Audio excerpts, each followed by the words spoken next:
Fiona Pilkington killed herself and her daughter Francecca by dousing their car in petrol and setting it alight. Here's Claire Marshall. With additional commentary by me, Peter Dow, author of the Scottish National Standard Bearer website and administrator of the For Freedom forums.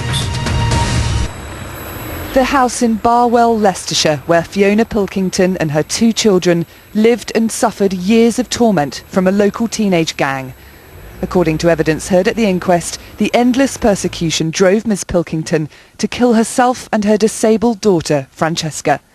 Today the jury heard that the police believed she was overreacting when she phoned them to complain. Over 7 years, Fiona Pilkington called the police more than 20 times asking for help. The police log shows October 2000, mother reports children throwing eggs at the house. Response, no police cars available. Incident closed. July 2004, report of son being locked in shed at knife point. Response, officer contacts school, case undetected. February 2007, neighbour reports home under siege from youths. Response, police attendance required, but no officer available. On October the 23rd that year, Fiona Pilkington made one last call to police complaining about the gang. That night, emergency crews were called to the blaze in the lay-by. 18-year-old Francecca in the car with her, Ms Pilkington had driven just a few miles from their home, poured petrol over the back seat and set fire to it. The 2 bodies were so badly charred they had to be DNA tested to be identified. Their close relatives were at Loughborough Town Hall today for the 2nd day of the inquest. The evidence heard so far does raise serious questions about how young gangs should be dealt with. The coroner today said that she felt, given the history and the context of the abuse, that what happened here shouldn't have been classified as antisocial behaviour, but as a crime. They were being hounded in their own home. The coroner questioned why none of the teenagers involved had been brought before a youth court. Claire Marshall, BBC News, Bulwell. This is typical for the United Kingdom Police. I live in Aberdeen, Scotland, and the police here are no better. I have been tormented in my own home by drunks, teenage gangs, and on the odd occasion by even younger children. Why do they pick on me?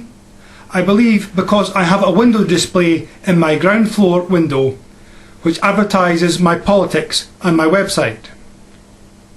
It is very upsetting to be tormented, and although I would not be driven to suicide or to remove my window display, I was driven to swear at the police who did nothing effective to keep the peace for being, as I said at the time, typical useless police bastards. For that, the police arrested me, tortured me with rigid handcuffs, and eventually I got 3 weeks imprisonment and a psychiatric examination for my trouble. Later, although video evidence of this harassment has been passed to the police, they still have done next to nothing about it. One young thug was identified and got a letter sent to his parents, I believe. One time the police happened luckily to be here at the time of the disturbance, and they caught a few of the thugs.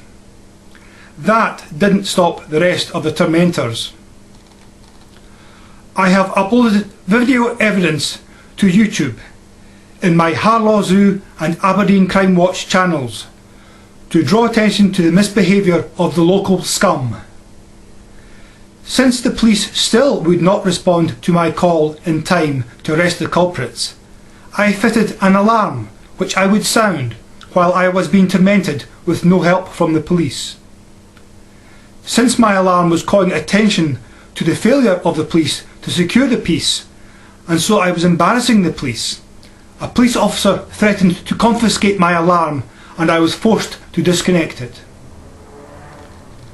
The police and the authorities insist that we victims must suffer in silence, or if we ask for help or sound the alarm, we have our pleas for help ignored or silenced, because the lazy police and the indifferent authorities find it too difficult, time-consuming or expensive to constrain the nasty thugs who enjoy tormenting innocent people.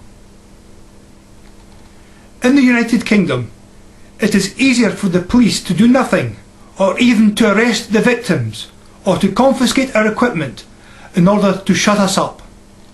Of course, it would be a different story if the teenage gangs and the drunks were to try to torment the officers of the state themselves. If gangs dared to try to torment, say, a restaurant where the local police chiefs, the councillors, the justices of the peace and the judges were eating, you can be sure that the police and court action would be taken to take the teenage gangs off the streets and into custody where they belong. The police and the authorities won't tolerate themselves being disturbed, defied, insulted, abused or tormented. But these officers of the state don't care what happens to the rest of us. The officers of the state are a law unto themselves because the head of state, the Queen, allows them to do whatever the hell they want to do. The United Kingdom imposes a monarch as an incompetent head of state, whereas republics would allow us to elect presidents as good, active heads of states who would sort these problems out. The United Kingdom is a rotten state, rotten from the top to bottom, from the rotten Queen and her rotten ministers at the top to the rotten police constables at the bottom. The United Kingdom is rotten to the core. I thank the BBC and the Coroner for highlighting this tragic story of Fiona Pilkington, a desperate woman driven to suicide.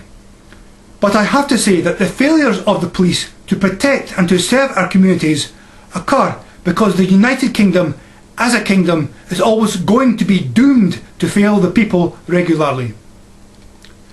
For many years, the kingdom and the monarchy, the BBC and Her Majesty's government have failed the people, but the BBC never explain why. Instead, the BBC always promotes the kingdom, promotes the monarchy, the Queen and the royal family. And the BBC and other mass media disgracefully promote the failing politicians who have nice things to say about the Queen and her family and the United Kingdom.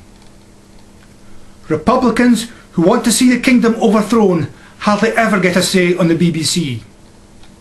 So, okay, the BBC tell us what is going wrong with law and order, but they never explain why.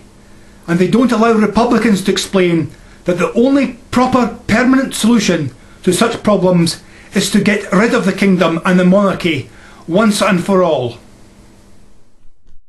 Discuss with me, Peter Dow, and other viewers of this video by registering your own username account with the For Freedom forums.